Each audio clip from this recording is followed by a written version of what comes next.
ተነስተልን ክቡራን ተመልካቾቻችን ሲሳይ አጌና ከሉዓላዊ ሚዲያ ሐሙስ ኅዳር 4 2018 ዓመተ ምህረት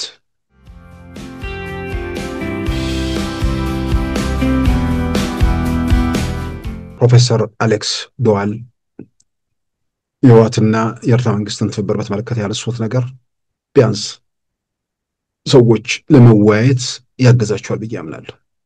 የሚተባበሩ አካላት ለምን ተባበሩ? አንድ ጋራ ጥላት አላቸው። ምን ይፈልጋሉ? የየራሳቸው ፍላጎት አላቸው። የጋራ ፍላጎት የላቸው። ብሔርተኛ ሰፈር እንጂ ሀገር የለውም።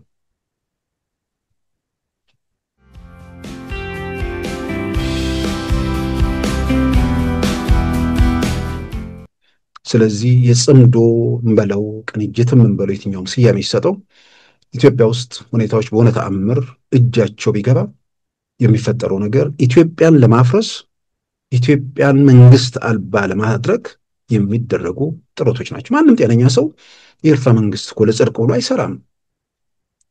ከኤርትራ ከጠቅላይ ሚኒስትር አብይ ጋር ካልሰራ፣ ከህወሓት ጋር ካልሰራ፣ ከማንም ጋር እንደማይሰራ ካረጋገጠ ዋስትና የሚለው ኢትዮጵያን ማፍረስ ነው።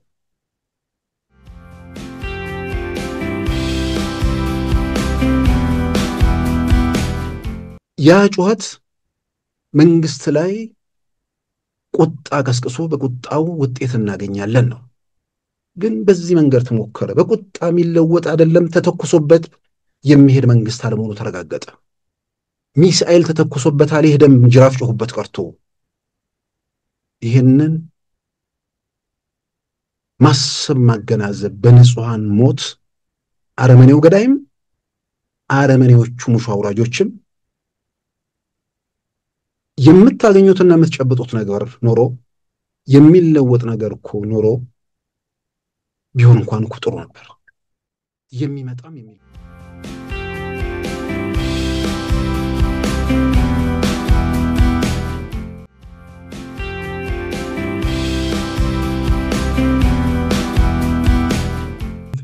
በተቃውሞ ጎራ ውስጥ በሆነ ጊዜ ውስጥ መንግስት ይለወጣል፣ የሆነ ነገር ይፈጠራል በሚል በጭብጨባ ሰክረው ሌሎችንም ማስከረው የነበሩ ሰዎች አንዳንድ ወዳጆቻቸው እስከ መቼ በዚህ አይነት ሁኔታ ውስጥ ተቀጥላላችሁ? ነገር እኮ ተለዋውጧል። እጃችሁ ላይ ያለው እየተበተነ ነው። እርስ በርሳችሁም አብራችሁ መቆም አልቻላችሁም የሚል ነገር ሲመጣ አይ ይለወጣል፣ ይስተካከላል፣ እንዲደረጋል፣ እየተስተባበርን ነው እንዲህ ነገር የሚሉ ነገሮች አስቀድመው ይነሱ ነበር። አሁን እሱ አይደለም። የፈለገ ተፈጥሮ ኢትዮጵያ ለምን በተንተኑ አትወጣም የሚል ብዙ ሰው የሚያውቀው ሰው በቃ ልክ ድሮ ይሄ አክራሪ ብሔርተኞቹ የህወሓት ብሔርተኞች የኦሮሞ ነጻነት ግንባር ብሔርተኞች የሚናገሩትን ቋንቋ ወደ መጠቀም ሄደዋል። በተስፋ መቁረጥ ግራ በመጋባት ውስጥ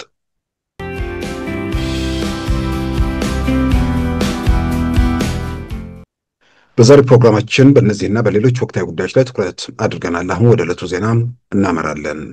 የተባበሩት መንግስታት ድርጅት በአፍሪካ ቀንድ ሰላምን ለማረጋገጥ ያደረገው ጥረት ውጤታማ ስላልሆነ አዲስ መንገድ ሊከተል ይገባል ሲሉ የኤርትራው ፕሬዝዳንት ገለጹ።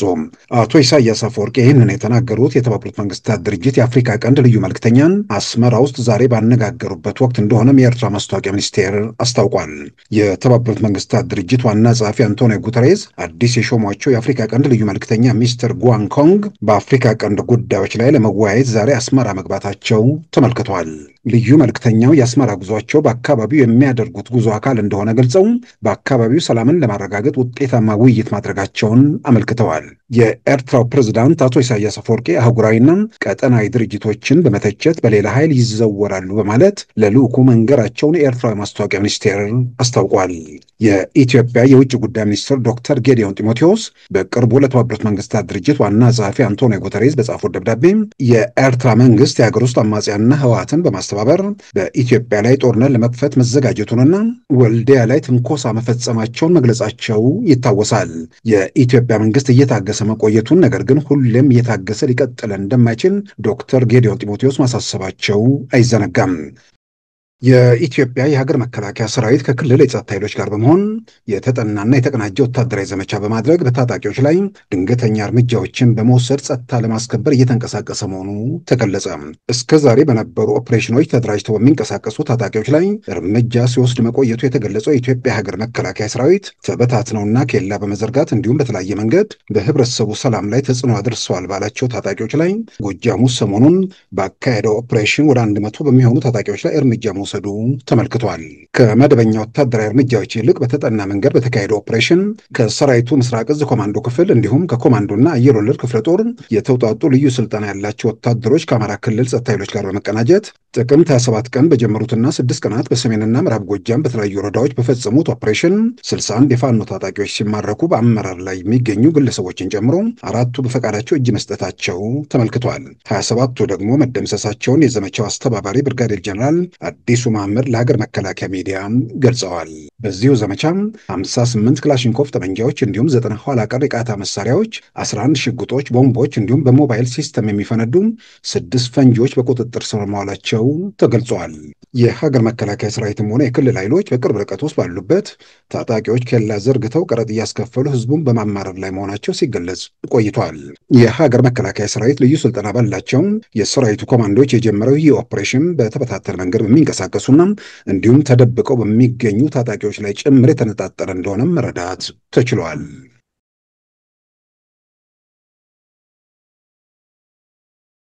ከ6 ዓመታት በፊት መጋቢት 1 ቀን 2011 ዓ.ም ቢሾፍቱ ላይ ከተከሰከሰው የኢትዮጵያ አየር መንገድ አውሮፕላን አደጋ ሰለባ ለሆኑ ቤተሰብ $28 ሚሊዮን ካሳ እንዲከፈላቸው የአሜሪካ ፍርድ ቤት ወሰነ። በአደጋው ያለቁት በጠቅላላ 157 ሰዎች እንደነበሩ ሲታወስ በድርድሩ ለሌሎቹ ቦይንግ ካሳ የከፈለ ቢሆንም በድርድሩ ሳይስማሙ ወደ ፍርድ ቤት ያመሩት የቪካ ጋርግ ቤተሰቦች ትላንት ቺካጎ ላይ ያስቻለው የአሜሪካ ፍርድ ቤት $28 ሚሊዮን እንዲከፈላቸው ወስኗል። የተባበሩት መንግስታት ድርጅት አማካሪ የነበሩት ቪካ ጋርግ ቤተሰቦች የካሳ ጥያቄውን በድርድር ከመፍታት ይልቅ ወደ ፍርድ ቤት ካመሩ 10 ያህል ቤተሰቦች ውስጥ የሚጠቀሱ ሲሆኑ ቀሪዎቹ 90 በመቶ ያህል የሟች ቤተሰቦች ጉዳያቸውን ከቦይንግ ኩባንያ ጋር በድርድር ፈተዋል። የቪካ ጋርግ ቤተሰቦች ትላንት ቺካጎ ላይ ያስቻለው የአሜሪካ ፍርድ ቤት ወይም ጁሪ $28 ሚሊዮን የወሰነላቸው ቢሆንም ከወለዱ ጋር በጠቅላላ ከቦይንግ የሚያገኙ $35 ሚሊዮን 850 ሺህ የአሜሪካ ዶላር እንደሆነ መረዳት ተችሏል። በኢትዮጵያ የተከሰከሰው ቦይንግ 737 ማክስ አውሮፕላን ሞዴል ቀደም ብሎም በኢንዶኔዥያ በመከስከሱ በሁለቱ አደጋዎች ላለቁት በጠቅላላ 302 ሰዎች ቤተሰቦች $500 ሚሊዮን ቦይንግ ለመክፈል በመስማማቱ የሟች ቤተሰቦች በነፍስ ወከፍ $1.4 ሚሊዮን እንደተከፈላቸው በሪፖርቶች ተመልክቷል። አንዳንድ ሪፖርቶች ደግሞ የሞንትሪያል ኮንቬንሽን የሚያስቀምጣቸውን ገደቦች በመጥቀስ ክፍያው በነፍስ ወከፍ እስከ $500 ሚሊዮን ዝቅ ያለ መሆኑን አመልክተዋል። ሆኖም ቦይንግም ሆነ የሟች ቤተሰቦች ከቦይንግ የተከፈላቸውን የነፍስ ወከፍ የካሳ መጠን በአደባባይ አልገለጹም። ይህንን የካሳ መጠን የተቃወሙ የሺካ ጋርግ ቤተሰቦችና ሌሎች 10 ያህል ቤተሰቦች ቦይንግን በመክሰስ ጉዳያቸውን እየተከታተሉ ቆይተዋል። የሺካ ጋርግ ቤተሰቦች $35.8 ሚሊዮን ሲያገኙ የሌሎቹ መቀጠሉም ታውቋል። የኢትዮጵያ አየር መንገድ ለተከሰከሰበት አውሮፕላን እንዲሁም መሰል አውሮፕላኖቹ ለጥንቃቄ ሲባል ከስራ ውጭ እንዲሆኑ በመደረጋቸው በደረሰበት ኪሳራ ከቦይንግ ካሳ እንደተከፈለ የተገለጸ ቢሆንም መጠኑም ሆነ ዝርዝሩ ይፋ አልሆነም። አውሮፕላን አምራች ኩባንያው ቦይንግ ካደጋው በኋላ ማክስ 737 አውሮፕላኖች በዓለም አቀፍ ደረጃ ከስራ ውጭ በመሆናቸው በጠቅላላ ወደ $20 ቢሊዮን ካሳ መክፈሉንም ሪፖርቶች ይገልጻሉ። ለኢትዮጵያ አየር መንገድ ግምቱ $120 ሚሊዮን የሚያወጣውን አውሮፕላን ከመተካት በተጨማሪ ለወደፊት ግዢዎቹም የዋጋ ማስተካከያ ሊያደርግ እንደሚችል የአቪዬሽን ሪፖርቶች አብራርተዋል።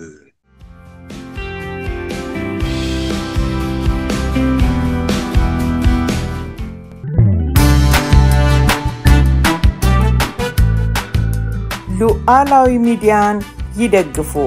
ስራዎቻችንን ለብዙ እንድናደርስ ሰብስክራይብ፣ ሼር፣ ላይክ በማድረግ ሉዓላዊ ሚዲያን ያጠናክሩ። እውነትን እንዘግባለን፣ ኢትዮጵያዊነትን እናቀነቅናለን። መድረኩ ግን ለሁሉም አመለካከት ክፍት መሆኑን እናረጋግጣለን። ሉዓላዊ ሚዲያ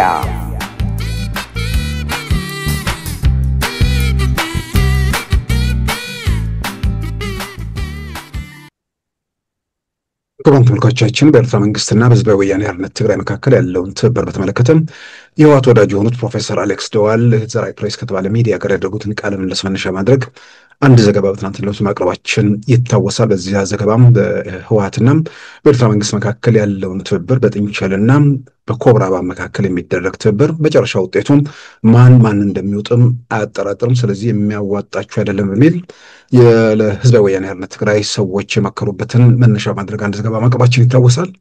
ፕሮፌሰር አሌክስ ደዋል እንግዲህ በማናቸውም ሁኔታ ውስጥ በተለይም በጦርነት ወቅት ከዛም በፊት ከህዝባዊ ወያኔ ሓርነት ትግራይ ጋር ምናልባትም ብዙ የሚባል አባባል አለ።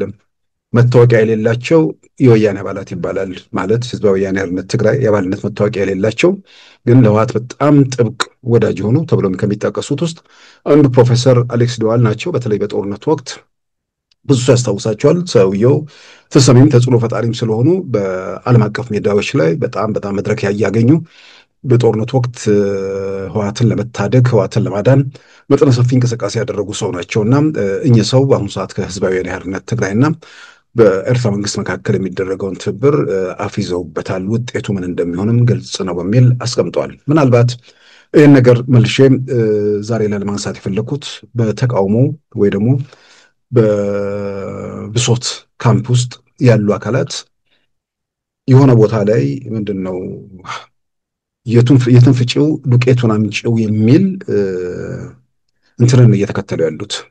ግን የሚፈጨው ዱቄት የትን ፍጪው ዱቄቱን አምጪው የሚፈጨው ዱቄት ዳቦ ሳይሆን መርዝ የሚሆን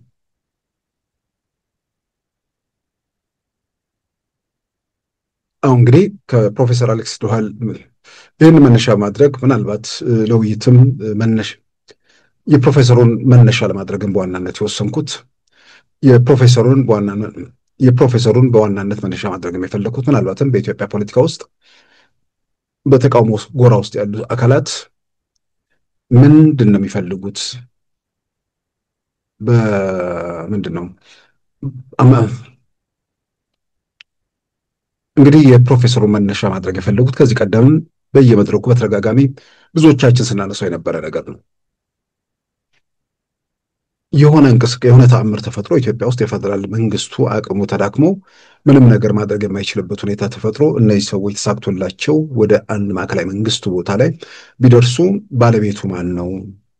በቀጣይ ያለውስ ማን ነው? ማን ምን ይፈልጋል የሚለውን ነገር ከዚህ ቀደም አንስተው ነበር። አሁን ባለው ሁኔታ ውስጥ በዋናነት ሁሉን ነገር የሚመራ የሚያስተባብር የማድረግ አቅም ያለው የኤርትራ መንግስት ነው። በቀጣይ ደረጃ እንመልከት ከተባለ ህዝባዊ ወያኔ ሓርነት ትግራይ ይነሳል። ከዛ ውጭ ያሉት ቡድኖች እንደ ቡድን ተጠቅሰው ወይ ደግሞ በፖለቲካ ሂደት ላይ ተጽዕኖ ለማድረግ ያላቸው አቅም በጣም ውስን፣ በጣም የተገደበ ከኤርትራ ፍላጎት ወይ ደግሞ ከዛም ካለፈ ከህወሓት ፍላጎት ውጭ ለመሆን ያላቸው እድል በጣም የጠበበ ነው። እነዚህ ኃይሎች ኢትዮጵያ ማዕከላዊ መንግስት ስልጣን ላይ በሆነ ተአምር መቼም ኢትዮጵያ ውስጥ አሁን ባለው ሁኔታ ውስጥ ተአምር ካልተፈጠረም ያንን ገቢር ለማድረግ የሚያስችል ሁኔታ የለም። ነገር ግን አንዳንዴ አሁን በተቃውሞ ጎራ ውስጥ በሆነ ጊዜ ውስጥ መንግስት ይለወጣል፣ የሆነ ነገር ይፈጠራል በሚል በጭብጨባ ሰክረው ሌሎችንም ማስከረው የነበሩ ሰዎች አንዳንድ ወዳጆቻቸው እስከ መቼ በዚህ አይነት ሁኔታ ውስጥ ትቀጥላላችሁ? ነገር እኮ ተለዋውጧል፣ እጃችሁ ላይ ያለው እየተበተነ ነው፣ እርስ በርሳችሁም አብራችሁ መቆም አልቻላችሁም የሚል ነገር ሲመጣ አይ ይለወጣል፣ ይስተካከላል፣ እንዲደረጋል፣ እየተስተባበርን ነው እንዲህ ነገር የሚሉ ነገሮች አስቀድመው ይነሱ ነበር። አሁን እሱ አይደለም። የፈለገ ተፈጥሮ ኢትዮጵያ ለምን ብትንትኗ አትወጣም የሚል ብዙ ሰው የሚያውቀው ሰው በቃ ልክ ድሮ ይሄ አክራሪ ብሔርተኞቹ የህወሓት ብሔርተኞች የኦሮሞ ነጻነት ግንባር ብሔርተኞች የሚናገሩትን ቋንቋ ወደ መጠቀም ሄደዋል። በተስፋ መቁረጥ ግራ በመጋባት ውስጥ ለምን ላንተ ህልም፣ ላንተ ፍላጎት፣ ላንተ ምኞት ሲባል ለምን ኢትዮጵያ ብትንትኗ ይውጣ? ትናንት ያነሳነው ነገር አለ። የኤርትራው አክቲቪስት ያው ምንድነው ምኞት አይከለከልም፣ ህልሙ ቢሳካ ማየት የሚፈልገው ነገር ቲፒኤልኤፍን ከነካችሁ ኤርትራ በሚሳኤል አዲስ አበባን አመድ ታደርጋታለች። ልብን ቅርት ይመኛል የሚባለው ይሄኔ ነው ያለው ሁኔታ። አቅምን አጠቃላይ ሁኔታ እንኳን አዲስ አበባን በሚሳኤል በምናምን ሌላም ነገር ያለበት ሁኔታ ውስጥ አይደለንም። አላስፈላጊ ነገር ውስጥ መዳከሩ ብዙ የሚጠቅም ነገር አይደለም። ይሄ ለፌስቡክ እና ለምናምን ጫጫታ ተብሎ የሚደረጉ ነገሮች አንዳንዴ የሚፈይዱት ነገር የለም። ይልቁንም እነዚህ የሚተባበሩ ሰዎች በኤርትራ ወገን ምንድን ነው የሚፈለገው? ምክንያቱም አሁን ባለቤት የኤርትራ መንግስት ነው እዛ ውስጥ። ሌሎቹ ሚናቸው እየተገደበ ብቻ ሳይሆን አንዳንዶቹ የሉም ወደሚል ነገር ስለሚወስደን ብዬ ነው። በተለይ ትናንት ፕሮፌሰሩ የተናገሩትን እኔ ማንም በኢትዮጵያ ጉዳይ ይመለከተኛል የሚል የሀገሩ ቀጣይነትና የኢትዮጵያ ፖለቲካ ሂደት ምን መሆን አለበት፣ ምን እንዴት መስተካከል አለበት ብሎ ሁኔታዎችን ለመመርመር ለመገምገም የሚፈልግ ሁሉ ምናልባት የሆነ ሰው አንዳንዴ የሆነ አካል ያው ከተቃውሞ ጎራ ያለ ሰው የጠቅላይ ሚኒስትር አብይ መንግስት በጣም የሚጠላ ፕሮፌሰር የተናገረው ነገር ስለሆነ ምናልባት ትኩረት ስቦ ከዛ በኋላ ማን ምን ይፈልጋል፣ ማን ምን ማሳካት ይፈልጋል፣ ይሄንን በተቃውሞ ጎራ ውስጥ ያሉ አካላትን የሚደግፉ ሌላውም ጭምር ኢትዮጵያ ፖለቲካ ውስጥ ያለው ሁኔታ በዚህ መልክ መገምገም በጣም አስፈላጊ ነው። ተስፋ ቆርጦ ግራ ተጋብቶ ኢትዮጵያ ፍርስርሷ ይበል የሚል አንተ ስለተመኘ አንተ ስለቃዠ የሚፈርስም የሚበተንም ሀገር የለም። ከመፍረስ ከመበተን ትርጉም ባለው ሁኔታ ተሸጋግሮ የመጣ ሀገር ነው። ያለፍንበትን ዛሬም ያለንበትን ሁኔታ እየኖርንበት ያለንበት ሁኔታ ነው ዛሬ በኢትዮጵያ ውስጥ ያለው ሁኔታ። ስለዚህ ለመጀመሪያ እንዲህ አይነት ሁኔታ ውስጥ እንዲህ አይነት ተስፋ መቁረጥ ውስጥ እንዲህ አይነት ግራ መጋባት ውስጥ ለመጀመሪያ ለምን ገባሁ ብሎ ራስን መጠየቅ ነው። ስልጣን ዝም ብሎ ሜዳ ላይ እንደወደቀ ምናምን ነገር በቀላሉ የሚገኝ ነገር ተደርጎ መጀመሪያ መታመንም አልነበረበትም። የሆነ ኃይል በጠመንጃ ብዙ ዓመት ታግሎ ቤተ መንግስት ስለገባ በጠመንጃ ብዙ ዓመት መታገል ለአንዳንዶች ያኔ አሁን ብዙ የሚፈነጨው ሰው ብዙ የሚንጣጣው ያኔ ለውጡ የጠቅላይ ሚኒስትር አብይ መንግስት ወደ ስልጣን የመጣ ጊዜ የሚያስቡት የህወሓትን መንግስት መቃወም ያስቡና 17 ዓመት ጫካ ወጥተው ወርደው ምናምን ሲባል ያስቡትና ሳስበው ደከመኝ ብለው ለመገዛት ወስነው ሁሉን ነገራቸውን ሰጥተው ለባርነት ለመኖር የፈቀዱ ሰዎች ናቸው ዛሬ ኢትዮጵያ ውስጥ ነው ማስቸጋሪ እየሆኑ ያሉት። በሌላ በኩል ደግሞ ኢትዮጵያ ውስጥ የመጣው የፖለቲካ ስርዓት ድንገት ከውስጥ የመጣ ኃይል ስለሆነ ለካ መንግስትነት እንዲህ በቀላሉ መምጣት ይችላል። የጠቅላይ ሚኒስትሩ ደግሞ የሃይማኖት ሰባኪ አይነት ንግግር በቃ ፖለቲካ አልገባቸው ምናምን። ሰዎች የሆነን ሰው መጀመሪያ ለመገምገም ሰውየው ማን ነው፣ ምን ሲያደርግ ነበር፣ ቢያንስ እሳቸውን በተመለከተ የማያጠራጥሩ ነገሮች አሉ። እርካብና መንበርን ያነበበ ሰው ምንም ነገር የወረዳ ኃላፊነት በእጁ የሌለ ሰው ምን ስልጣን ላይ እንዴት እንደሚወጣ እንዴት እንደሚቆይ እንዴት ምን ማድረግ እንደሚገባ ተዘጋጅቶ መጽሐፍ ጽፎ የመጣ ውስጥ ሂደት ውስጥ እንዴት አልፎ እዛ እንደደረሰ መገምገም ቢችሉ ኖሮ በዛ ደረጃ ራሳቸውን በመጀመሪያ ማዘጋጀት ይገደዱ ነበር። ግን እንደዛ ለማሰብም ጊዜም አቅምም ውስንነት ያለባቸው ሰዎች ጭምር ሀገሩን ከመነሻው ጀምሮ በትርምስ በቀውስ ውስጥ ለመክተት ሞከሩ። ኦኬ፣ አሁን መንግስት ዝም ብሎ የሚሄድ እንዳልሆነ ታወቀ። በጩኸት የሚፈርስ በግርግር የሚወርቅ መንግስት እንደሌለም ተረጋገጠ። ስለዚህ ስልጣንን መሰረት አድርጎ የሚገኙ ጥቅሞችን ታሳቢ አድርገው በዚህም በዚያም የተወራጩ ወገኖች አሁን ላይ ቆም ብለው ማየት የሚገባቸው መንግስት አይሄድም፣ መንግስት አይወድቅም። አሁን ባሉበት ሁኔታ በምን የሚታሰብ ነገር አይደለም። መንግስት ለመጣል ወይ ደግሞ መንግስት ለመለወጥ ያሉ አማራጮች ከምርጫ ጋር የተያዙ ብቻ ናቸው ብዬ ነው የማምነው። ምንም ሌላ ምድራዊ ምክንያት ኢትዮጵያ ውስጥ የለም። ስለዚህ የሚጣመሩ የሚቀናጁ አብረው ለመተኮስ ወይ ደግሞ ለማስተኮስ የሚንቀሳቀሱ አካላት በመጀመሪያ ደረጃ የሚያደርጉት ጉዞ ላይ በውጤቱ ምን ይደርሰኛል የሚለውን የመጀመሪያ መገምገም አለባቸው። ከዛ በፊት ግን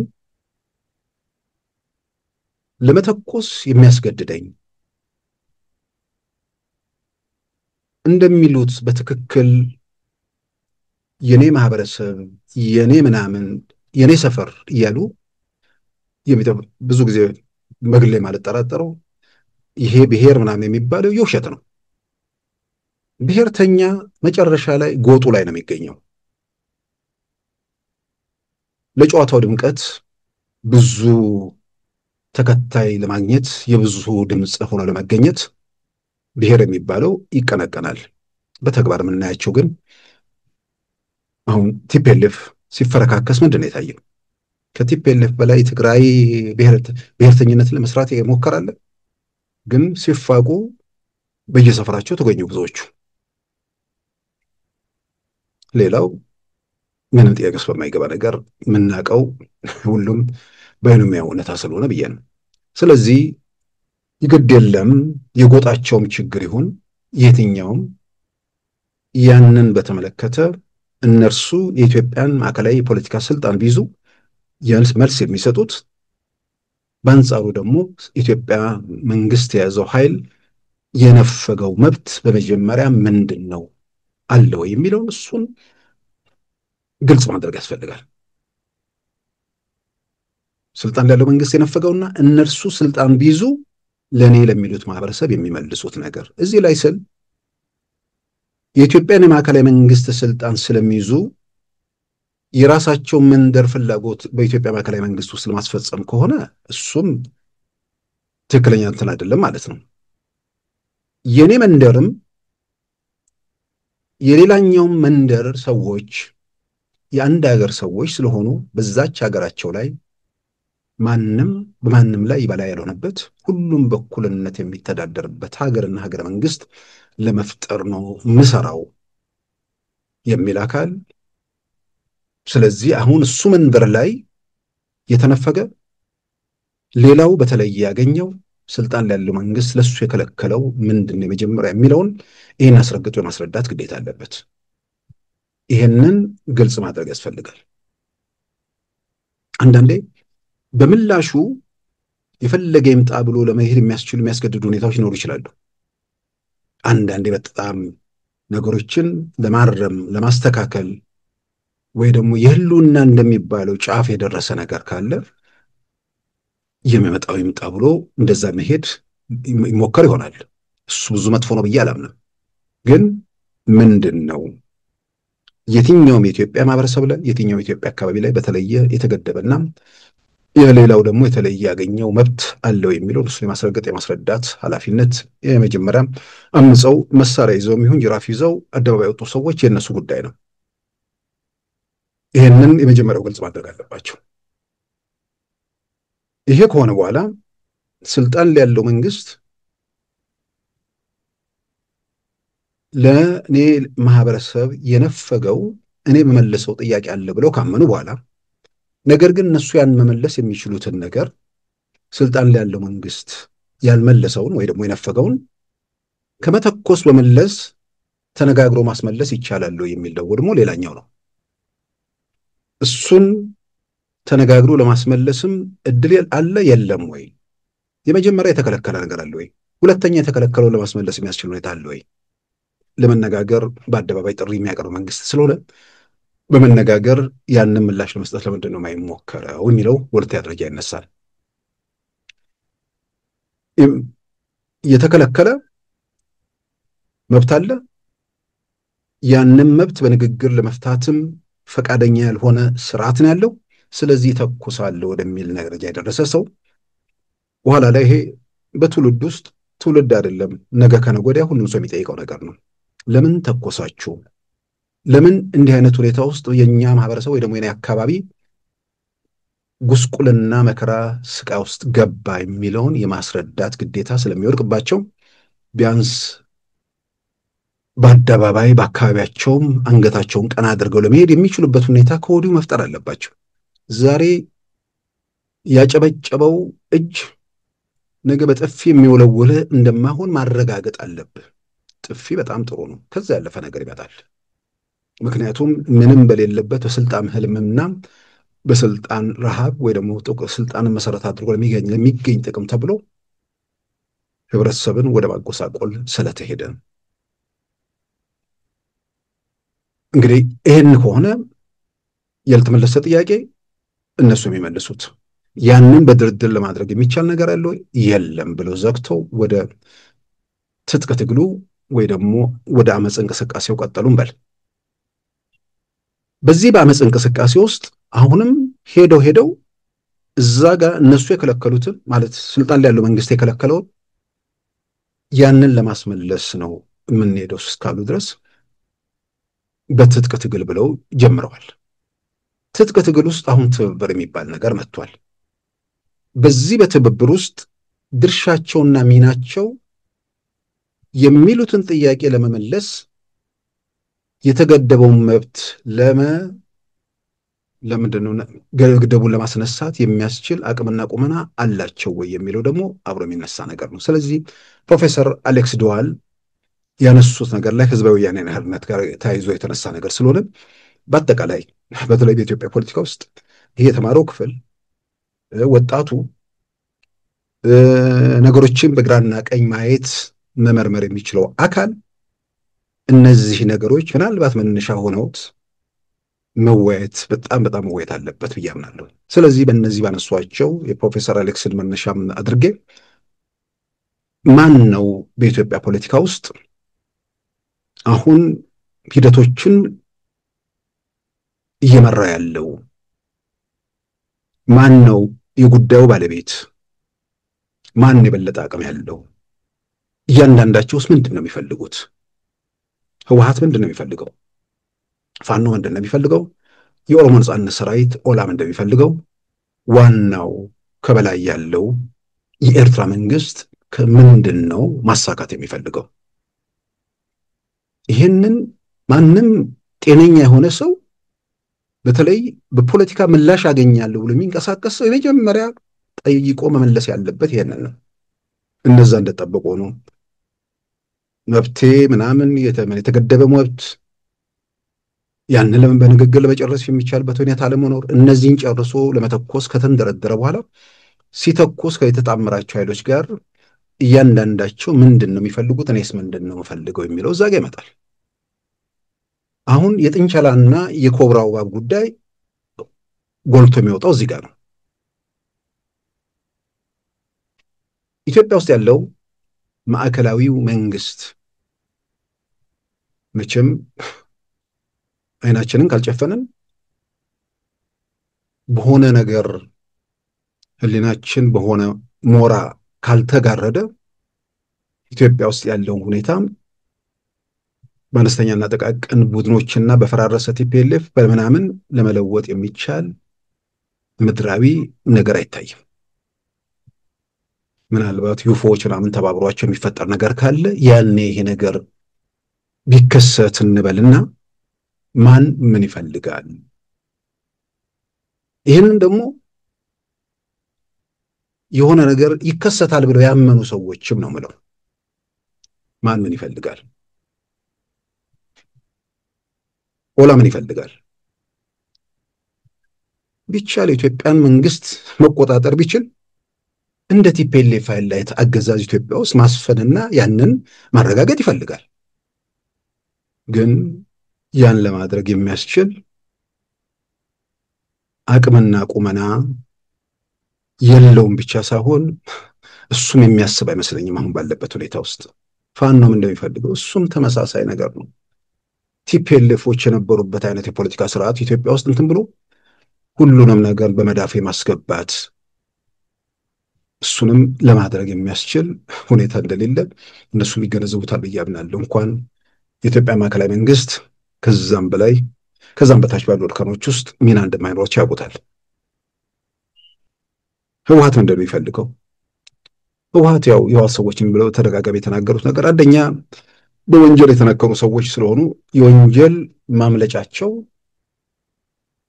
በሁለት መንገድ፣ በአንድ በኩል እርግጠኞች ናቸው የሆነ ነገር ኢትዮጵያ ውስጥ ከተለወጠ ሌሎቹን በጥፊ ብለው ከጨዋታው ሜዳ አውጥተው እነርሱ ባለቤት እንደሚሆኑ ያስባሉ። በዛም ሱስ አለባቸው። ስልጣን ማለት መዝረፍ ነው። ስልጣን ማለት መቀማት ነው። ስልጣን ማለት በኢትዮጵያ ውስጥ ነውር የሚባለውን ነገር ሁሉ ማረጋገጥ ነው። ያ ሱስ አለ።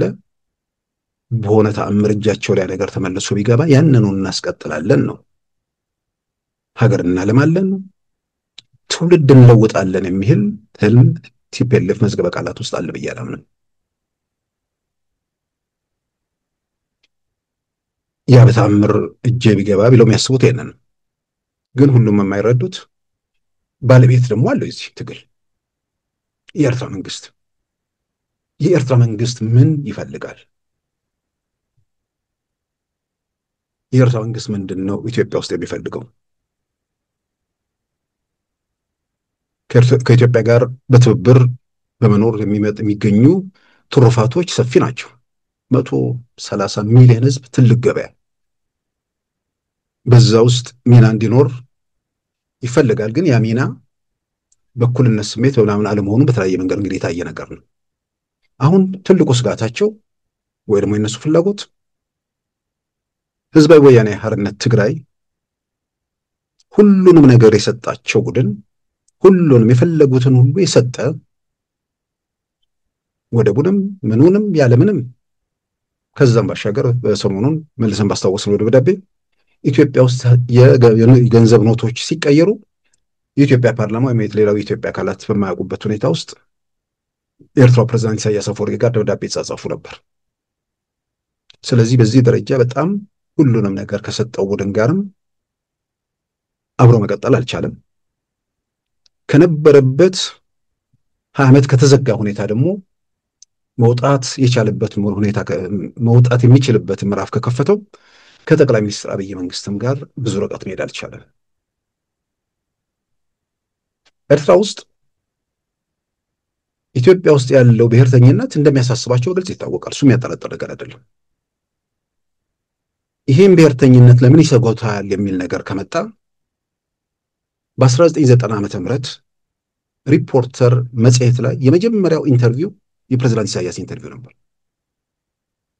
የበረሃ ህይወታቸው ወቅት የመጀመሪያ ጊዜ የነበረውን የአካባቢ ስሜት ይዘገንናል ነው የሚሉት ጫካ በገቡበት ወቅት። ስለዚህ ኤርትራ አሁን 9 ብሔረሰብ ያለባት ሀገር ነች። ኢትዮጵያ ውስጥ ያለው ነገር ወደ እነሱ ከተዛመተ የወደብ ጥያቄ ሁሉ ትርጉም ባለው ደረጃ ከእጃቸው እንደሚወጣም ጭምር የሚያረጋግጥ ነገር ነው። ምጽዋና አሰብ አፋሮች የሚኖሩበት አካባቢ ነው። ያንም ጭምር የሚያሳጣ ብሔርተኝነት እንቅስቃሴ ያንን ጭምር ስለሚያሳጣቸው ብሔርተኝነቱን ይፈሩታል፣ ይዛመታል ብለው ይሰጋሉ። ኢትዮጵያ ውስጥ ያለው ሲቀነቀን የነበረው በዚህም የተረሳ ከቲፒኤልኤፍ ጋር ይህም ጭምር ልዩነት እንዳላቸው አውቃለሁ። በአደባባይ የተጻፈም ፕሮፌሰር ዴቪድ ሽንም የተነተኑት ጉዳይ ነው። ይሄ ቡድን የኤርትራ መንግስት ከጠቅላይ ሚኒስትር መንግስት አብይ መንግስትም ጋር ለምን አልሰራም? ምንድነው የልዩነታቸው መንስኤ? ጠቅላይ ሚኒስትር አብይ በአደባባይ ተናግረዋል። በወደቡ ጉዳይ ላይ በሌሎች ጉዳዮች ላይ አብረን እናልማ፣ አብረን እንስራ፣ የባለቤትነት ጥያቄ አልተነሳም። በዛ ሁሉ ተነጋግሮ ለመፍታት የሚፈልግበት ሁኔታ የለም። ስለዚህ አንዳንዴ ምንድነው ማሳካት የሚፈልጉት? የኤርትራ ፕሬዝዳንት አቶ ኢሳያስ አፈወርቂ ትግል መርተዋል። ትግል ስልጣን ላይ 34 ዓመት ቆይተዋል። በ34 ዓመት ስልጣን ዘመን ከኤርትራ ጋር ከኢትዮጵያ መንግስት ጋር ባለ እንትን የደህንነት ስጋት እየተባለ አሁንም የደህንነት ስጋት እየተባለ ሀገሪቱን የትና በምን ሁኔታ ላይ ትገኛለች? ከእንዲህ አይነት አዙሪት እንዴት ነው መውጣት የሚቻለው?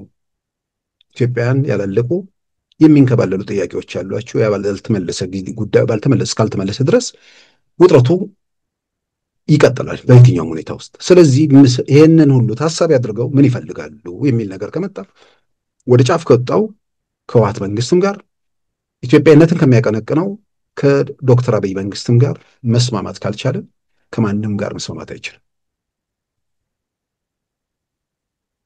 ስለዚህ ምን እንደሚሆነው የመጀመሪያ እንትኑ ኢትዮጵያ ውስጥ ስልጣን ላይ ያለው መንግስት መወገድ አለበት ነው። ስልጣን ላይ ያለው መንግስት መወገድ አለበት ብቻ እሱ እርካታ አይሰጥም። ጫፍና ጫፍ ያሉ ኃይሎች መንግስታት ጋር አብሮ መስራት ስላልቻለ አሁን ካሉ ሌሎች አነስተኛና ጥቃቅን ቡድኖች ጋር ተባብሮ ከፈራረሰው ቲፒኤልኤፍ ጋር ሆኖ የትኛውም አካል በኢትዮጵያ ምንድን ነው ከነዛ ጋር ሰርቶ እነዛ የኢትዮጵያ ወኪል ሆነው ከነዛ ጋር እሰራለሁ ብሎ ሊያምን የሚችልበት ምንም መደራየት ምክንያት የለም። ስለዚህ ቲፒኤልኤፍ በተወሰነ ድጋፍ እየተደረገለት እንቅስቃሴው ላይ መሪ ተዋናይ ሊሆን የሚችልበት እድል ሰፊ ነው። መጨረሻ ላይ ግን የሚሄደው ሄዶ መንግስት እንደሚለወጥ እርግጠኛ ከሆኑ በኋላ ህወሓትን ያወላልቁታል። ለእነርሱ መልሶ ስጋት እንዳይሆን ምናልባትም ከጠቅላይ ሚኒስትር አብይ መንግስት በላይ ህዝባዊ ወያኔ ሓርነት ትግራይ በዓላማም በምንም በተለይ ከሚያራምደውም ምንድነው የዘረኝነት ፖለቲካ አንጻር የዘረኝነት ፖለቲካው ደግሞ እነሱ ላይ የሚያመጣውን ጣጣ ስለሚገነዘቡ በአደባባይም ስለሚገልጹ ይሄ ቡድን በየትኛው መንገድ እግርና እጅ እንዳይኖረው አድርገው መጨረሻ ላይ ይጥሉታል። ሌሎቹም ትርጉም የሌላቸው ሆነው በመጀመሪያም ደረጃ በዛ ደረጃ ላይ ሊንቀሳቀሱ የሚችሉት። ስለዚህ ኢትዮጵያ ውስጥ ሊፈጠር የሚችለው ነገር ምንድን ነው? ኤርትራም ጫፍና ጫፍ ካሉ መንግስታት ጋር መስራት አልችልም እስካለ ድረስ ከማንም ጋር እንደማይሰራ ካረጋገጠ ዋስትና ነው ብሎ የሚያምነው ኢትዮጵያ ውስጥ መንግስት አለመኖር ነው፣ ወይ ደግሞ የኢትዮጵያ መንግስት የሚባል ነገር አለመኖር ነው እና ሀገሩ የጎበዝ አለቆች መጫወቻ እንዲሆን መፍቀድ ነው። የኤርትራ መንግስት እስከዚህ ደረጃ ወይ ደግሞ ግቡ አሁን ባለበት ሁኔታ ውስጥ ኢትዮጵያ ውስጥ መንግስት እንዳይኖር የማድረግ ኢትዮጵያ ውስጥ እንጎቻ መንግስታት ኢትዮጵያ የጎበዝ አለቆች መፈንጫ እንድትሆን የማድረግ ካልሆነ በስተቀር ከዛ ውጭ ሆነ ፍላጎት አሁን ባለው ሁኔታ ውስጥ በጣም የለው። ማንም ጤነኛ ሰው የሚገመግመው ነገር ነው። ከህወሓት ጋር ካልሰራ ወደ ሌላ ጫፍ ካለው ኢትዮጵያ መንግስትም ጋር ካልሰራ ከማንም ጋር ሊሰራ የሚችልበት እድል ስለሌለ ኢትዮጵያ ውስጥ ዛሬ ያለው መንግስት ሳይሆን ነገም የባህር በር የምናምን የሚባል ጥያቄ የማይነሳበትን ምዕራፍ ለአንዴና ለመጨረሻ ለመዝጋት ኢትዮጵያን መንግስት አልባ የጎበዛጅ አለቆች መፈንጫ የትርምስ ሜዳ አድርጎ ለመሄድ የሚደረጉ ጥረቶች ናቸው። ስለዚህ የጽምዶ እንበለው ቅንጅትም እንበለው የትኛውም ስያሜ ይሰጠው ኢትዮጵያ ውስጥ ሁኔታዎች በሆነ ተአምር እጃቸው ቢገባ የሚፈጠረው ነገር ኢትዮጵያን ለማፍረስ ኢትዮጵያን መንግስት አልባ ለማድረግ የሚደረጉ ጥረቶች ናቸው። ማንም ጤነኛ ሰው የኤርትራ መንግስት እኮ ለጽድቅ ብሎ አይሰራም። ከጠቅላይ ሚኒስትር አብይ ጋር ካልሰራ ከህወሓት ጋር ካልሰራ ከማንም ጋር እንደማይሰራ ካረጋገጠ ዋስትና የሚለው ኢትዮጵያን ማፍረስ ነው። ከዚህ ውጭ ሆነ የሚታይ ይሄን ይፈልጋል የሚል አካል እስቲ ቁጭ ብሎ ያስረዳንና ይተንትኑና እንገንዘብ። ምንም ሌላ መውጫ የለም። ከዚህ የተሻለ ያው ፕሮፌሰሩ እንዳሉት መዋጥ፣ ሌሎቹን ሚና አልባ ማድረግ ነው። ቲፒኤልኤፍ እርግጠኝነት እግር ይቀጥልለታል። አዲስ አበባ ሲደርስ እግሩን ያውልቅልና እንዲንከባለል ያደርገዋል። ሌሎቹ በአስቀድሞ የተንከባለሉ ናቸው። ለነሱ ብዙ የሚጨነቅ አይመስለኝም። እነሱ እዛው ይተራመሳሉ በየሰፈራቸው። ይህንን ምናልባት መልሼ ይህንን ባለፈው አንስቼዋለሁ። መልሼ እንትን ብለው ፕሮፌሰሩ ያነሱት ነገር የበለጠ ጉዳዩን በጥልቀት በሚመለከቱ ሰዎች ውጤቱን ዛሬ ላይ ቆመው ያነቡታል። በስሜት በንዴት ውስጥ ያሉ ሰዎች ደግሞ ነገሮችን ለማየት የተዘጋ ነገር አለባቸው። ሌላ ነገር አይታያቸውም። አይናቸው የህፃን ልጅ ሲወለዱ ብላክ ኤንድ ዋይት ብቻ ነው የሚለዩት ባለሙያዎቹ። እያደጉ ሲመጡ ነው አይናቸው ከለር የሚለየው። አሁን ኢትዮጵያ ተቃውሞ ጎራ ውስጥ ያሉ ሰዎች ልክ እንደ ብላክ ኤንድ ዋይቱ አይናቸው ቤተ መንግስቱ ጋር ብቻ ያለውን ነገር ቢታያቸው፣ በመሃል ላይ ያሉት ነገሮች አይታያቸውም። መንገዱ፣ መድረሻው፣ እዛ ለመድረስ ማን ምን ይፈልጋል፣ እዛስ ማን ያደርሰናል የሚል ሁሉ አይታያቸውም። የሆነ በተአምር የሆነ መንግስት ሲተን ብቻ ያስባሉ። ስለዚህ ጥቁርና ነጭ ብቻ ሳይሆን ከለር የምትለዩ አእምሯችሁ ያልተዘጋ ነገሮችን የምትመረምሩ ሰዎች ይሄ የጋራ የሀገር ጉዳይ ስለሆነ በተለይም በእነዚህ ካመጹት ከሚረብሹት ምናምን ጋርም ድጋፍ የምታደርጉ በተለይም ደግሞ አንዳንዴ ንግድ ውስጥ ያሉ ቀረጥ ነው ምናምን ታክስ ነው ግብር ጨመረብን የምትሉ ግብሩ አይደለም ራሱ ያለህን ነገር የምታጣበት የምትረምስ የቀውስ የፍጅት ሁኔታ ለመፍጠር ነው እየተንቀሳቀሱ ያሉት። ደግነቱ በባብ ልቡን አይቶ እግር ነሳው እንደሚባለው እነዚህ ሁሉ የሚተራመሱት ይተራመሳሉ እንጂ የሚለውጡት ነገር አለመኖሩ ትልቅ ተስፋ ነው። ችግሩ ግን ይህ ባለበት ሁኔታ ውስጥም ቢሆን በየገጠሩ በየምኑ ዋጋ የሚከፍሉ ሰዎች አሉ። ወጥተው ለመግባት የሚቸገሩ ልጆች ትምህርት ቤት እንዳይሄዱ ተከልክለዋል። ይሄ የተፈጠረበት ሁኔታ አለ። አሁን በሃይማኖትም በምንም እያደረጉ የሚያደርጉት ጥረት ሰሞኑን ዶናልድ ትራምፕ ናይጄሪያ ውስጥ ከተፈጸመ ጋር ተያይዞ የሰጡትን ማሳሰቢያ አሁን ኦኬ ክርስቲያን የምናምን ነገር ሲባል እሱ ደግሞ ትንሽ ለጨዋታው ድምቀት ይፈጥራል ተብሎ የሚፈጠሩት ትርምሶችም እያየው ነው። ግን ንጹሐንን ለፖለቲካ ዓላማ ሲባል መግደል እምነት ላለው ሰው ኃጢአት ነው። ሞራል ላለው ሰው ወንጀልም ነው። ምክንያቱም አልታየም ብለህ ሞራል ያለው ሰው ሁሌም የሚፈጽመው ነገር ወንጀል መሆኑን ይረዳዋል። አንተ በሌላው ላይ የምታደርገው አንተ ላይ መቼና እንዴት እንደሚደረግ እግዚአብሔር ብቻ ነው የሚያውቀው። እንዲህ አይነት የነውር የኃጢአት ተግባር ውስጥ በሰው ሞት የሚቀናቀኑትን የሚተኮሱባቸውን የሚታኮሱትን አይደለም ምንም ነገር በሌለበት ሰላማዊ ንጹሐን ላይ የሚፈጸሙ ነገሮች። አሁን ከዚሁ ጋር ተያይዞ በአርሲ አካባቢ በተፈጸመው ግድያ አጣሪ ኮሚቴ ሄዶ ያጣራው ነገር ትክክል አይደለም የሚል ሪፖርቶች ምናምን እየወጡ እያየው ነው። ኦኬ እሱ ትክክል ነው ትክክል አይደለም እዛ ውስጥ አልገባም። ሌላ እምነት የሌላ እምነት ሰዎች ተገድለዋል የሚባለው አንድ ቲክቫ ላይ ያነበብኩት ነው የሚባለው ስህተት ነው። የተገደሉት ምንድነው እነዛ የተለየ እምነት ያላቸው የተባሉት የመንግስት ኃላፊዎች ስለሆኑ ነው። ፖሊሶች ተገድለዋል ይላሉ። እኛው ናቸው የቤተ ክህነት ሰዎች ናቸው። ፖሊሶች ተገድለዋል፣ የወረዳ ኃላፊዎች ተገድለዋል፣ የቀበሌ ሊቀመንበሮች ተገድለዋል። እዛው ላይ ነው ይሄን የሚሉት። ታጣቂዎቹ መጥተው እነዚህን የመንግስት አካላት እየገደሉ የተገደሉት እምነታቸው ሙስሊም ክርስቲያን ሊሆን ይችላል። ግን በክርስቲያን ምንድነው በሙስሊምነታቸው ወይ በክርስቲያንነታቸው አልገደሏቸውም ምንድነው የመንግስት ኃላፊዎቹ። ነገር ግን ገዳዮቹ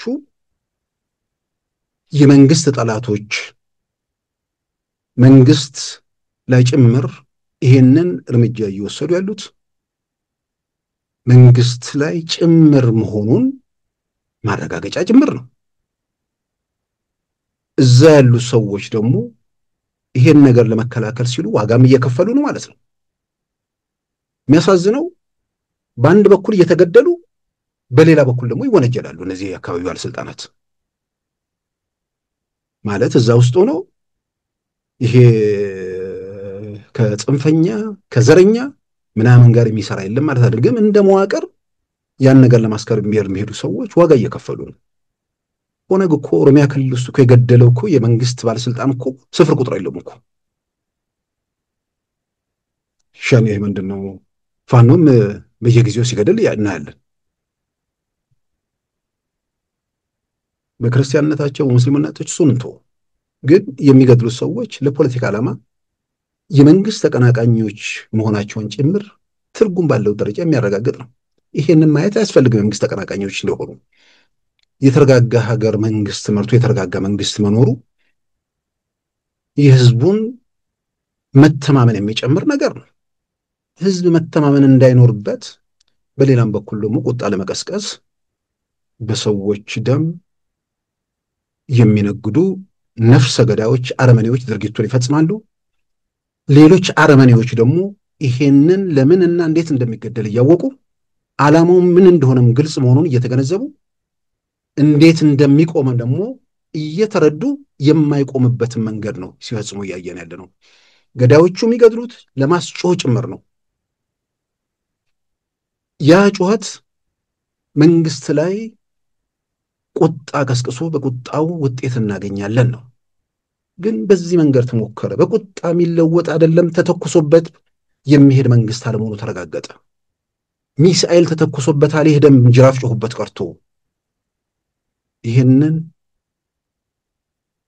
ማሰብ ማገናዘብ በንጹሐን ሞት አረመኔው ገዳይም አረመኔዎቹ ሙሾ አውራጆችም የምታገኙትና የምትጨብጡት ነገር ኖሮ የሚለወጥ ነገር እኮ ኖሮ ቢሆን እንኳን እኮ ጥሩ ነበር። የሚመጣም የሚለወጥም ነገር በሌለበት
አዎ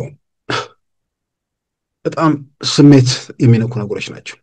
በሰው ሞት በንጹሐን ምንም ነገር ውስጥ በሌሉበት ዝም ብሎ ማንም ሰው የገመት ወይ ባለስልጣን አይደሉ ወይ አማጺ አይደሉ ምን እየተካሄደ ምን እየተከናወነ እንኳን በማያውቁበት የገጠር ኑሮ ላይ በዛ መልክ እናት አባት ምናምን በየዘመኑ በየጊዜው ከየትኛውም ማህበረሰብ ውስጥ ጨካኞች አረመኔዎች ይፈጠራሉ። ጨካኞችና አረመኔዎች አንዳንዴ ደግሞ ጠመንጃ ሲይዙ በግሩፕ ሲሆኑ የሚያስከትሉ አደጋና ምስቅልቅሉን ደግሞ ያው በተለያየ መንገድ አይተናል። ስለዚህ አሁንም በግሌ እንደ አንድ ዜጋ ገዳይም ሙሾ አውራጅም አስገዳይም በዚህ ንጹሐንን በመፍጨት ንጹሐን ላይ ጉዳት በማድረስ የሚለወጥ ነገር አለመኖሩን እንዴት መገንዘብ አቃታችሁ? ምናልባትም እኩል አንዳንዴ ለማገናዘብን እንዲረዳ ወደኋላ ተመልሶ የዛሬ 7 ዓመት ለውጡ ሲመጣ ትንሽም ወደኋላ ሄዶም ደግሞ የለውጡ ዋዜማዎች ላይ የነበሩ ትርምሶችንም እኮ ማየቱ በተለያየ መንገድ ጥሩ ነው። ለሀገር ለህዝብ እንዲህ አይነት ቀውስ ለምን ትመኛለህ? በቀውሱና በትርምሱ መሀል የምታገኘው ነገር አለ ብለህ ካመንክም ከ2011 በላይ ከ2012 በላይ ኢትዮጵያ ውስጥ ትርምስ አልነበረም። በዛ ትርምስና ወጀቡን ተቋቁሞ ከዛ በኋላ ሚሳኤሉን ተወንጭፎ ታንኩን መርፉን ተንጋግቶ ሁሉን ሰጥ ለጥ ባለበት ሁኔታ ውስጥ ንጹሐንን በመግደል ለማንቀሳቀስ የሚደረገው ነገር የሚፈይድ የሚያመጣው ነገር ስለሌለም ከጨፈናችሁበት ከተዘጋው ነገር ውስጥ ውጡና አይናችሁን ገልጣችሁ ነገሮችን መርምሩ።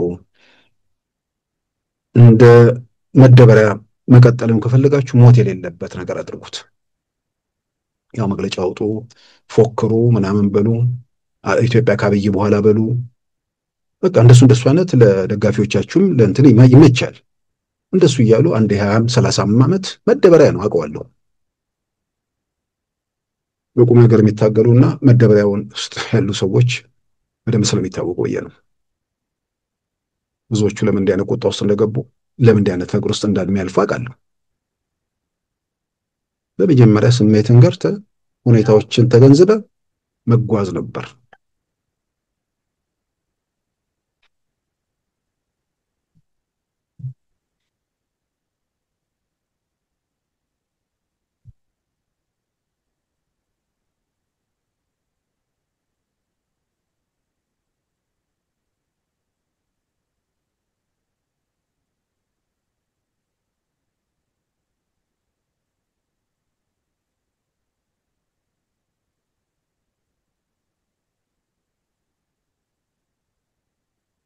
እንግዲህ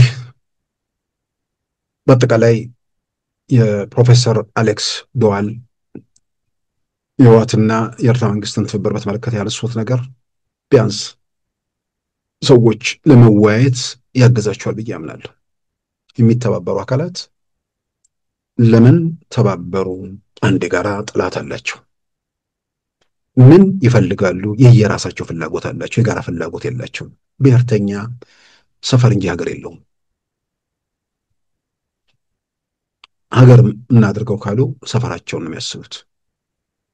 ስለዚህ ያ ፍላጎቱን ለማግኘት ማን ምን ያደርጋል የሚለው ደግሞ ሲመጣ ጉልበተኛው የመጀመሪያ የሚፈልገውን ይወስናል። መንገድ መሪዎቹና አጃቢዎቹ ፍላጎታቸውን ሳይሆን የጌቶቻቸው ፍላጎት መሰረት ባሰቡት ሳይሆኑ በኤርትራ መንግስት ፍላጎት ይውላሉ ማለት ነው። ብዙዎቹ መንግስት እንደማሆኑ ያውቁታል። መንግስትነትም ብዙ የሚመኙ አይመስለኝም አሁን። ምክንያቱም የማይቻል የሆነ ጉም ላይ የተሰቀለ ነገር መሆን ነው የተውታል፣ የማይደረስበት። ግን አፍረው 4 ኪሎ እንገባለን ይህን ለውጣለን ብለው ብዙ አውርተው ስላፈሩ ስለተሸማቀቁ የነሱን ሀፍረት መሸፈኛ ኢትዮጵያ በተፈራረስ ደንታቸው አይደለም።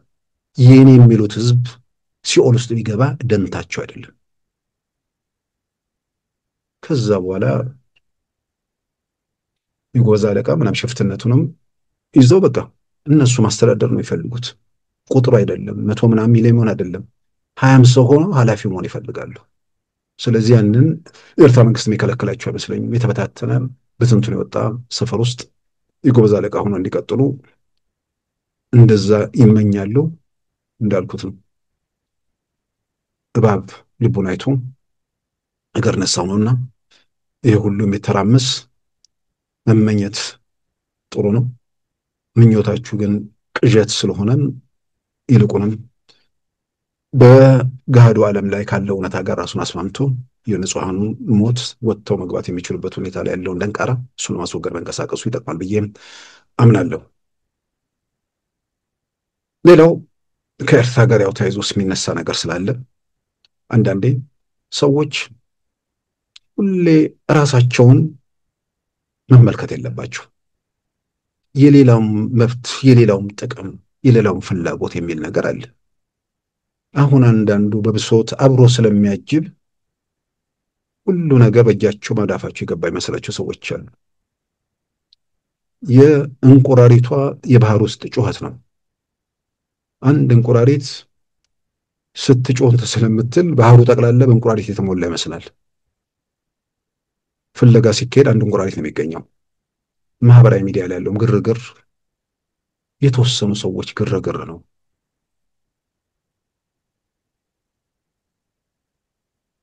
አንዳንዴ በእንትን ይለኩታል። ግርግር ውስጥ ያለውን በተመልካች ቁጥር ይለኩታል። የተመልካች ጉዳይ ጠቅላላ ብሶተኛው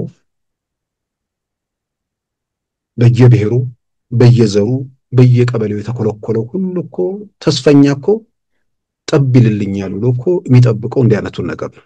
ሁሉም አንድ ላይ ነው ያለው። በአንጻሩ ደግሞ መንግስት አደጋ ላይ ነው፣ መንግስት ይፈርሳል ምናምን ሲባል ግር ብሎ የሚመጣ አለ። ያን ምዕራፍ አልፎታል። ስለዚህ ምንም ነገር የለም ብሎ የዕለት ህይወቱን የሚመራ ቁጥሩ ከጊዜ ወደ ጊዜ እየጨመረ ነው። እሱ የት ነው ያለው? መዝናኛ ላይ ነው ያለው።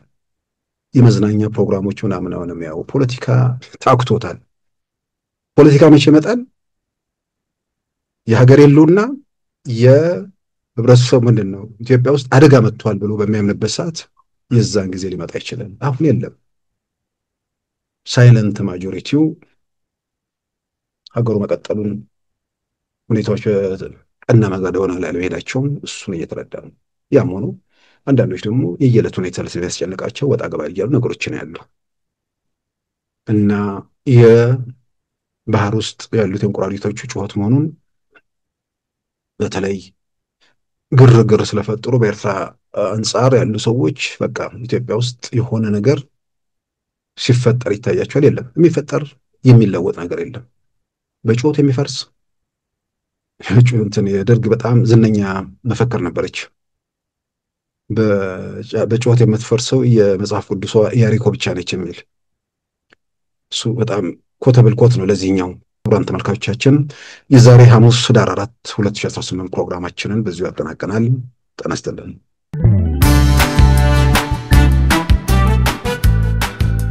ሉዓላዊ ሚዲያን ይደግፉ። ስራዎቻችንን ለብዙ እንድናደርስ ሰብስክራይብ፣ ሼር፣ ላይክ በማድረግ ሉዓላዊ ሚዲያን ያጠናክሩ።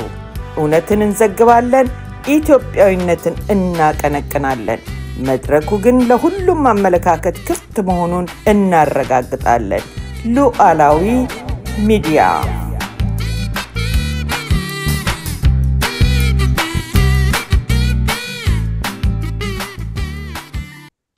የዛሬ ሐሙስ ህዳር 4 2018 ፕሮግራማችን በዚሁ ተጠናቋል። ጤና ይስጥልን።